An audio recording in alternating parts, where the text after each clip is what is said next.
Okay, good afternoon everybody. My name is Rohan. I'm a licensed medical doctor in Europe and right now working as a researcher in Tokyo at OUI Inc, or as we like to call it, WINC. We are a group of very diverse and international people, and with 11 languages, we are focused on providing affordable and accessible eye care for everyone, especially in rural areas and impoverished communities. So let's talk numbers really quickly, right? 44 million people in the world are blind. 2.2 billion people in the world suffer from some kind of visual impairment. A third of them are here in Southeast Asia. And most of the cases are preventable, but they're not. Unfortunately, that's because most people don't have direct access to quality, basic eye care. And so this is where we come in. We try to bridge that gap through our device, the smart eye camera. But before I get into it, I would like to quickly ask, who here has been to an eye clinic before? Show of hands real quick. Yeah, okay, so a pretty substantial amount of people, right? So there is this machine, it's called a slit lamp microscope, if you're aware of it, right? It shines a beam of light into your eye, and depending on how the eye interacts with the different parts and reflects back, it tells the doctor on the other side a lot of valuable information. This is key, this is routine. Regardless of your complaint and your symptoms, this is usually done, right? This is a routine test. It allows the doctor to diagnose and grade things such as cataract, which is responsible for more than half of world blindness and visual impairment, dry eye, glaucoma, all sorts of stuff. The point is, this is irreplaceable. But unfortunately, most people don't have access to this because it's too bulky, it's not portable, and of course, it's extremely expensive. So this is where we come in. We have a smartphone version of it. So here, a regular iPhone 8, I put this attachment on, and now I have a pocket-sized slit lamp microscope, right?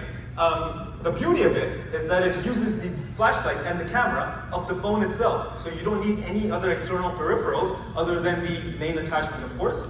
And it is super portable. As you saw, I pulled it out of my pocket, right? It is literally pocket-sized. And on top of that, it is anywhere from 15 to 25 times cheaper than a conventional slit lamp microscope. Besides the hardware, we have a dedicated app for video filing like you would in a regular clinic.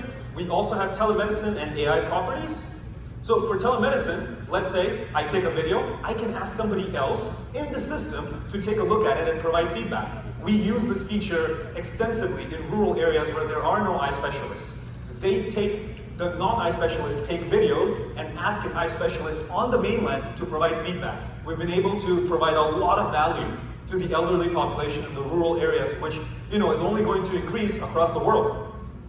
So, and we also have AI functionality, where just with one click, you can see if the eye in the video has cataract or not, and it can also be graded. We also have AI for something called the anterior chamber depth, and we have another one coming up soon for anemia. The beauty of it is that because we take a video, not one image, the AI has multiple frames to grade, and it further increases the accuracy. And depending on the availability of an eye specialist, this can serve as primary or secondary opinion. So this particular one is for the front of the eye, right? These two models that you see, they're for the back of the eye, right? And they allow us to grade and detect other diseases which cause permanent vision loss. So it's very important to detect them as soon as possible. So if you have this and one of the ones for the back of the eye, you're good to go, you're set. And of course, the same features of software, the video sharing, and telemedicine AI all apply. Yep, we have a track record in over 60 countries, mostly in South Asia and Africa. We have publications from the countries mentioned and more coming in the next 3 years. So the research topic proposal is, bridging the gap, providing accessible eye care with smartphone-based portable diagnostic equipment to impoverished areas of Brunei and Cambodia. And we would love to also include more countries, depending on how far the funding goes, because we have an extensive network, and we would love to use that infrastructure. So action plan is pretty simple. We partner up with local NGOs, universities, or government bodies, train together, we set up screening camps, we do them, provide basic care, referrals, all of that. And patient education, and we try to make a publication together and present at conferences, which further inspires other researchers to replicate this in their communities. So we also know that this works because we have already done this before, and I would love to explain this more in Q&A if necessary. So once again, there are a lot of blind people in the world. A third of them are here. So let's try to, help them out and take some steps together. I appreciate your time. Thank you very much. I'm open for questions. Thank you very much for your time. Hi, Doctor. Where are you in terms of your medical devices certification and whatnot?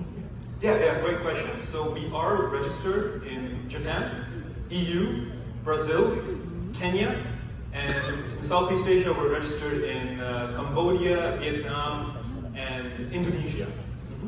When are you going to hit the FDA? That is a good question. So that is something, it is one of our goals, but because of the processing and especially the fees, we're not at that level right now. But yeah, we are looking to gain funding, and we also have started pilot projects in America to try to build up evidence there. We're working right now with the University of North Carolina and some other universities in the South as well. Thank